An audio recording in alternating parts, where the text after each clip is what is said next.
Joining us now. I am so happy to have this guy on because I've been a fan of his work for some time now. David Futrelle of WeHuntedTheMammoth.com, exposing men's rights activists. Thank you so much for joining us today. Well, sure. I'm really glad to be on. I guess this is the first time we've actually spoken to each other. This is, yes. And congrats on your new gig. Thank you so much. So you're moving to an isolated location in Siberia with no internet access, is what I understand. So exactly. We'll never hear from you again. That's right. I'm gone. That's Excellent. it. Never again will I be talking about men's rights activism, which actually would sort of be a dream come true for some.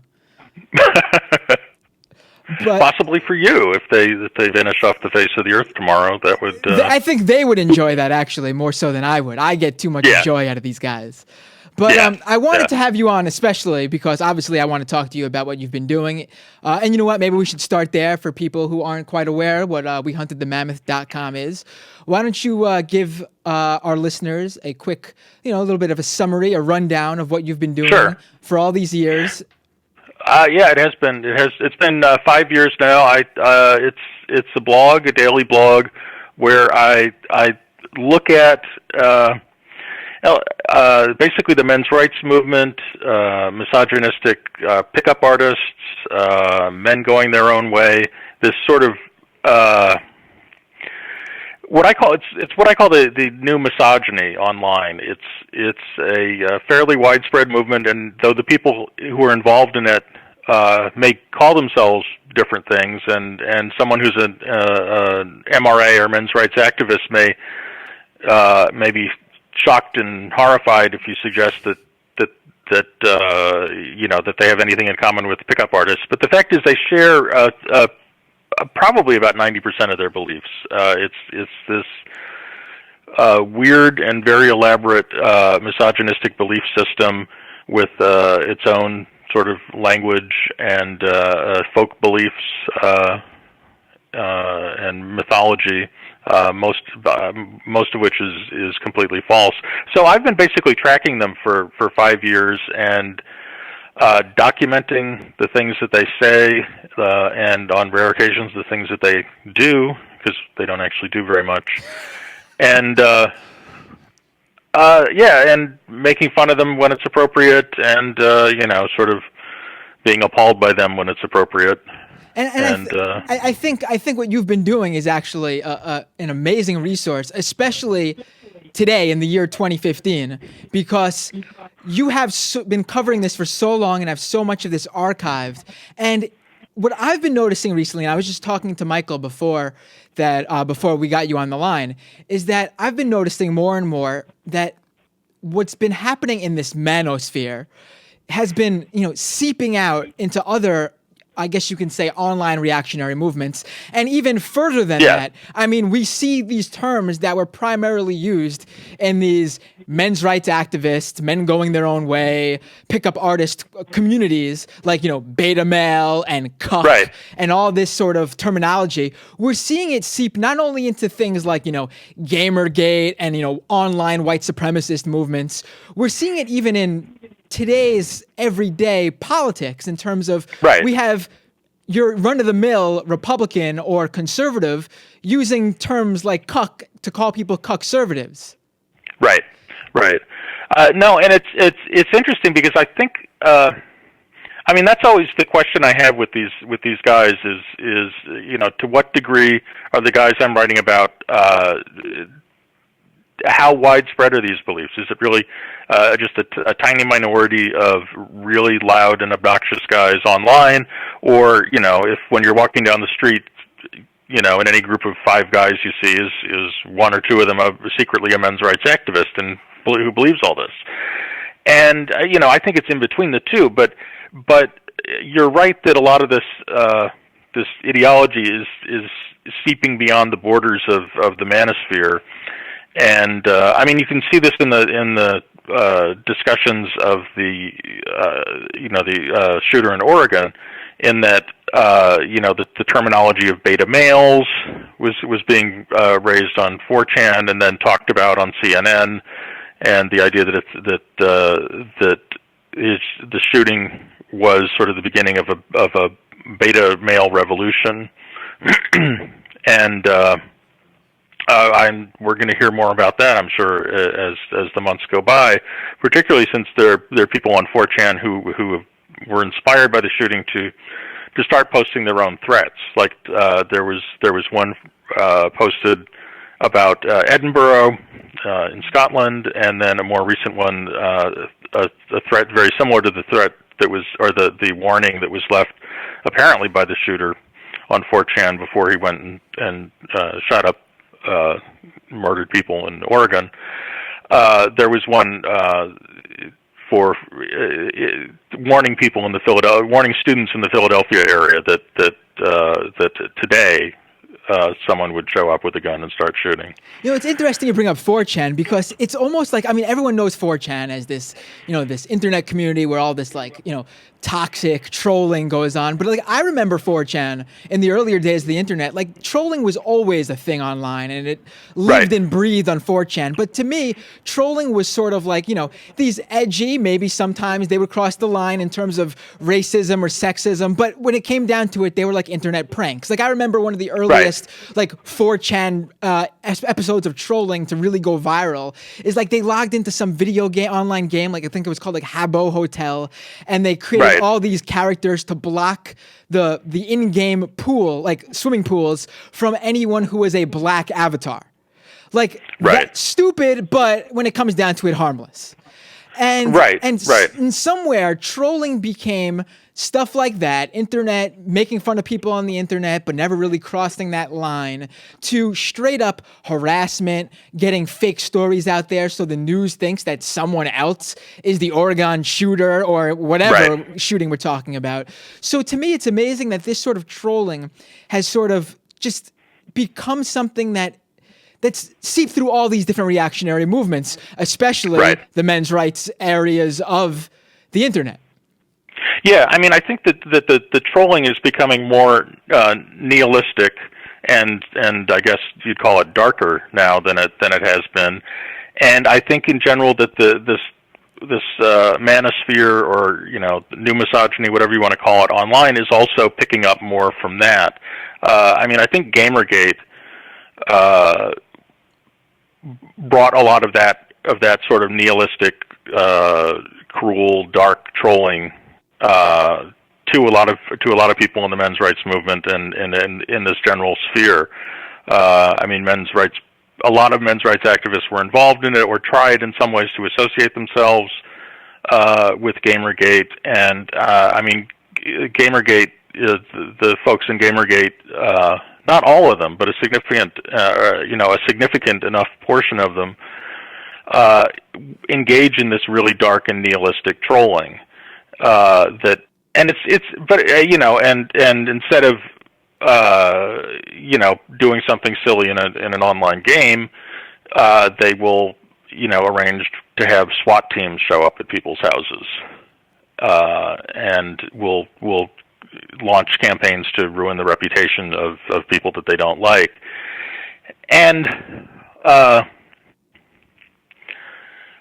so I don't know what to do about that exactly. It's something I've been observing for a while. The other thing that's happening that kind of is a similarly disturbing trend is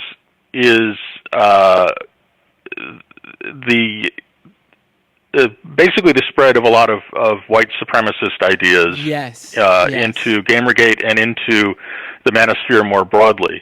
Like a lot of the people that when I started my blog, they were mainly writing about pickup artists, how to pick up women, like someone like Roosh.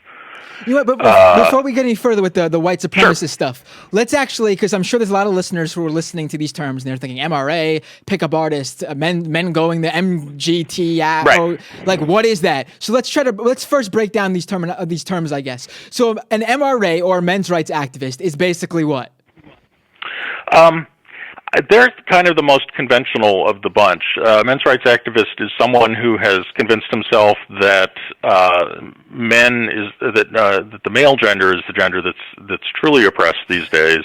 Maybe the men haven't been oppressed always, but Men are the ones, that feminism came along and fixed all the problems for women and then swung too far in the opposite direction, and now men are the ones who are being oppressed. Of course. And so these are the guys who will actually occasionally talk about, like public policy issues or, bring up things that are actually, real things happening in the world, though they do so in a very weird and distorted way. The part of their name that's a real misnomer, though, is the activist part, because they essentially do no activism beyond yelling at people online and invading comment sections, and occasionally they will go out in the real world and post inflammatory posters. And that's about the extent of their real world activism. I mean, I've been writing about them for 5 years now, and in those 5 years, in the U.S., I think it's safe to say that men's rights activists have accomplished literally nothing of value for men who were struggling. In Canada, they've organized one small men's center in one town. And it's not clear exactly what the men's center even does. Is this that center? I don't remember exactly the details, but like it was started by a men's rights guy, and the acronym for it was COCK or something like that. No. But you know what I'm talking about, the group right? I'm thinking of is I know what you're talking about. The group that I'm thinking of is a group called Cafe, which something Canadians for Equality, something along those lines. The group you're thinking of isn't really a group at all. It's a personal project of a guy named John Hembling and a friend of his, Diana Davison, who are sort of they're kind of a breakaway sect from the larger A Voice for Men website and group. They basically were kicked out. Partly because they had decided to form a group whose initials were COCK, which was too much for the Voice for Men people. Though it's worth pointing out that the Voice for Men people don't have problems with putting videos online where they yell about the allegedly smelly vaginas of feminists they don't like. Yeah, we've covered that one here, and I know you saw that. Yeah. Yeah. So let's get to the next one. A PUA or a pickup artist? The pickup artist kind of started in the early 2000s, at least as kind of a movement that people in the wider culture heard of, and the idea there was that they had a set of techniques, some of them based on weird forms of hypnosis, and some of them based on just stuff that pickup artists have come up with to try to get women into bed. Uh-huh. I remember. What happened? I remember it sort of hit the mainstream because wasn't there like a show on VH1 with some guy named Mystery or something? Yeah. There was a book called The Game by a man named Neil Strauss, who was a writer who hung out with pickup artists for a while, and then the guy that he wrote about the most in his book was a guy who went by the name of Mystery, and he ended up getting a show on VH1 where they took guys who were basically geeks and tried to turn them into pickup artists. And I think it had a season or two a while ago. Yeah. But what happened is, even as that subculture has kind of faded in general from the public consciousness, it's continued on, and it's kind of broken into two parts. There's one part full of people like Mystery who are essentially commercial pickup artists who run very expensive seminars, and travel around the world doing that, and run boot camps, they call them, where they give a bunch of guys some pep talks, and then go out in the field with them by going to a local mall and trying to pick up every woman that walks by. But then there's this other group of pickup artists, and that's the one that I've written the most about. Those are people like Roosh and another guy named Hartiste. And they talk about pickup.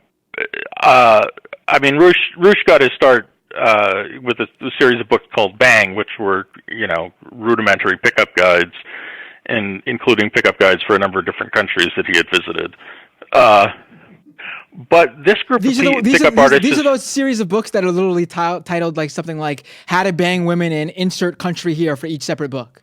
Yeah, it's even more simple than that. It's like it's bang Ukraine, bang Poland, bang whatever, bang Colombia. Was it one of his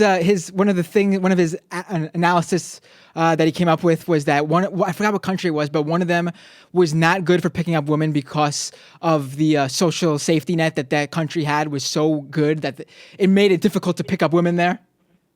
Yeah, I mean his perpetual. He went basically to Eastern Europe and traveled around there, looking for the ideal slender white women of his dreams. But he also went to some Scandinavian countries, and in Denmark he apparently had very little luck with women, and so he put out a guide called "Don't Bang Denmark." I have no idea who would buy that, but apparently he's made money off of it. But the thing about him is that it's almost sort of misleading to talk about him primarily as a pickup artist, because he's a more general reactionary and misogynist, and most of the stuff he posts these days is ideological attacks on feminism and attacks on women, and he's increasingly been moving into the whole white supremacist realm as well. I mean, he posted a thing that repeated a lot of conspiracy theories about Jews controlling the world, and other racist things, and the other people who are in that general area have been publishing a lot more explicitly racist and verging on neo-Nazi writings. And the neo-Nazi movement is sort of looking to them as a place to recruit. They're all sort of searching for bigger audiences. Yeah. So Roosh is trying to expand his audience by appealing to white supremacists, and white supremacists are trying to move into the pickup area to steal that audience back for themselves. It's an overlap that's just an overlap of an overlap of an overlap of all these different groups. And it's you brought up Jews control the media, and I completely forgot to even mention how even the conspiracy theory audience, like you even see it in Alex Jones's segments on his show. I mean, more and more he's talking about how men are being attacked in the media, and he's coming out with even products. Super male vitality. Drink this, become a real man. Right. I mean, that's not the Alex Jones that always was. That wasn't the Alex Jones. I mean, even if maybe he sort of had that in his tool, his tool shed, he never really went to that as much as he's been going to it. He's definitely sort of jumped on it. And if you look in the comment section on his website on anything that deals even remotely with women, you will find an assortment of people spouting the exact same talking points as men's rights activists and these reactionary pickup artists do. It's the same ideology. I don't know if he started doing more men's rightsy type things and those types went to his website because of that, or if it went the other way around. If he just noticed a lot of that in the comments. Yeah. So let's get to that. Let's get to that last of the main, I guess, three men's online. This is my favorite one because this one to me is hilarious. Like this is one. Yeah. This is one where you could just sit back and laugh at these ones. The weird thing is, you're talking about men going their own way, exactly, of course, yes. And the sort of weird, awkward acronym MGTOW that people now pronounce it MGTOW, so that's how you identify them easily. The weird thing is that of all these different groups at the moment, the MGTOWs are the ones who are the most successful. I think their weird movement has grown a lot faster. I mean, I think that the men's rights movement is kind of in a weird holding pattern. I think a lot of the pickup artist types are sort of tired of writing about pickup and tired of thinking about that, and are trying to move to this more right-wing, semi-fascist or just outright fascist ideology. But the men going their own way have a big community on YouTube, and people are talking about them more and more. And what the movement is about essentially is men saying that they don't need women, and that women are a bunch of dirty whores. And ostensibly, the idea is that they are sort of individualistic and self-reliant, and they don't need to have anything to do with women. But in practice, what they do is they spend virtually all their time online complaining about women and complaining about that and most of them, most of them don't really want to give up women. They talk about dating and girlfriends and so on and so forth all the time. In addition to just sort of talking about women all the time. They actually probably talk more about women than the editors of Ms. Magazine do. Because that's basically what motivates their movement, is just this incredible hatred of women and frustration that women don't want to have anything to do with them. You have to just love how a movement who's supposedly, we don't need women, we go our own way. They literally all they do is talk about women. It's just if you go to their website, if you went to a website of men, if you knew nothing about this movement and went to a website talking about men going their own way, I don't know. You might expect them to be talking about their hobbies. They might have a whole thing devoted to, well, I've got a model train set in my basement, and this is what I'm really into, or video games, or fishing. I don't know. Any of these. Those are sort of stereotypical men's things. But I don't know. Maybe they'd be into knitting too. Just sort of doing what they want to do and living life on their own terms. Yeah, and that sounds like a movement that can actually, be pretty normal. Yeah, and if it were defined that way, I guess I would consider myself a man going my own way. Just chill, but of course it's not. It sounds great in a way, but in fact, no, they don't go anywhere. They're tied to women by this hatred. But it's a hatred mixed with desire, and that's what I think gives it its sort of added nasty punch. In that they're angry at women because women can say no to them, and women do say no to them, and that they can't sort of have women on the men's own terms.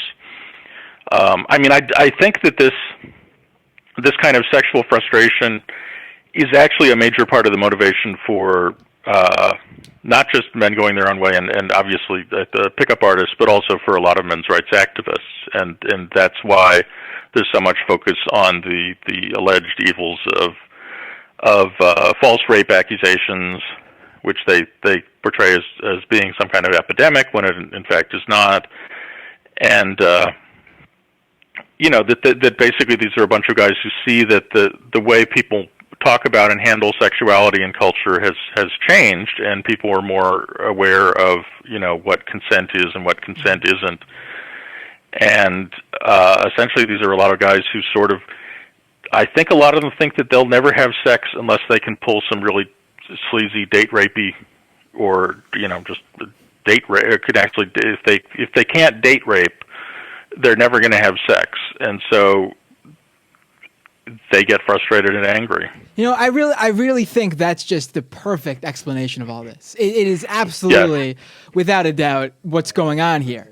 And Michael, my co-host here, Michael, is saying, call it, because we've discussed this stuff many times in this office, and it's really the perfect. And I want to bring Michael into this conversation because you've talked about that Breitbart writer who really has been, I think he's been a major, at first he just came in, he was just your run-of-the-mill, techno-conservative type of guy. And I'm talking about Milo Yiannopoulos of Breitbart. Yeah. And, he really has come in, and I think he has been an extremely integral part in mingling your mainstream conservative, Republican, right-wing media and these sort of dark internet, misogynist, sexist, white supremacist worlds. And And Michael came in today and he told me how he was listening to the Joe Rogan show. And Milo was on Joe Rogan's program. And, Joe Rogan, very open to his guests, really into listening to all sorts of different viewpoints. He's not really conservative. He's not really liberal. I would say he's, I guess he's what you would think of when you think of someone who just listens to each viewpoint and then just comes to his own. I mean, that rare individual type of person that way. And Michael, why don't you just tell the story you heard on the show, Michael? It's really hilarious to listen to. No, it was just a clip from it. And I think it was interesting because I like Joe Rogan a lot, but he's definitely more sympathetic to some of this stuff than I am, and I think that they were kind of coasting along and probably making fun of some, probably some dumb Twitter outrages and everything else. But then Rogan wasn't really getting at what was behind this guy's worldview, right? Like, you can agree with somebody on something, but you could be coming at it from a really different place. And then out of nowhere, he said, what is his name again? Milo. Milo said something about how, Christian nations are best, something to that effect. And Rogan was basically, wait a second, like, you're gay, dude. Like, what are you talking about? And then Milo Yiannopoulos was like, basically ended up saying, yeah, I'd be a better person if I wasn't gay. And Rogan was like, that's, incredibly self-hating. And he said, no, it's not. And this was this sort of dramatic. But it was also such a troll moment, too, because he knows when he says that's going to get clipped up. But I just thought it was interesting watching Rogan realize, like, oh, this is a different ball game. This isn't just like people who, don't have a sense of humor on Twitter or whatever I think it is. This is actually something that's really dark and weird and out there, and I didn't even get that. And all of a sudden, it's exploding in my face, and now I'm pissed off because I don't want to co-sign on this. At least that's how I interpreted it.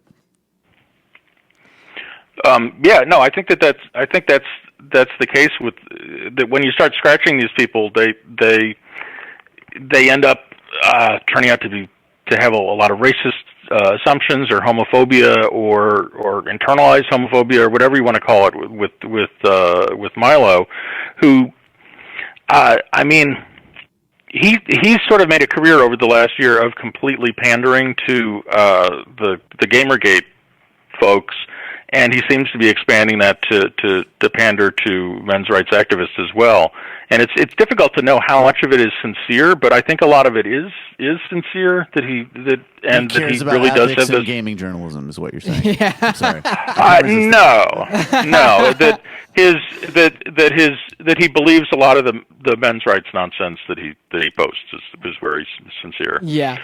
Definitely. Definitely. We were just thinking. I brought that story up specifically because I think it's important to see that, there's this thing online right now, and I think that's a good way to wrap it up, where, there's a lot of this, PC culture ruining our fun, social justice warriors and comedy. Right.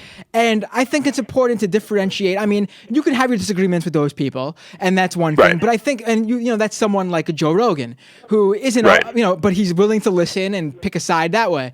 But I think it's important what someone like you do with We Hunted the Mammoth is that there's a difference, and they are trying to, as you see with these overlapping of different reactionary movements, they are definitely trying to bring in young people who see this, PC culture or social justice warrior, boogeyman, and they use that to try to get, and they're successful many times, especially again with young men. And I think that's the most important part to bring up because there's a difference. And the best way to sort of put a stop to this stuff before it gets even further into the mainstream, like we're seeing, is definitely to differentiate that. Like you could have a problem with PC culture, and I want to say this joke or whatever, but you should know the difference. You should know what that joke means to certain groups and how they use that as a rallying cry to actually put forth things that for example, they hope that there's policies that actually hurt people of color, of a certain gender, race, such and such. Yeah, no, I mean, and it's clear that like white supremacist types are absolutely trying to move into these movements and co-opt as many people as they can, and to take this kind of like, oh, I hate it when people censor me online, or I want to be able to say whatever I want, and they sort of feed into that, and then go, oh, by the way, here's some funny anti-Semitic memes you can put online. and we'll send you more stuff if you want to read about that. Exactly. I mean, it's like a never-ending cycle. Yeah. So, David Futrelle, thank you so much. We could go on Thanks. and on. We could go on and on. There's so much I really didn't get to. But thanks for joining us today. That's WeHuntedTheMammoth.com.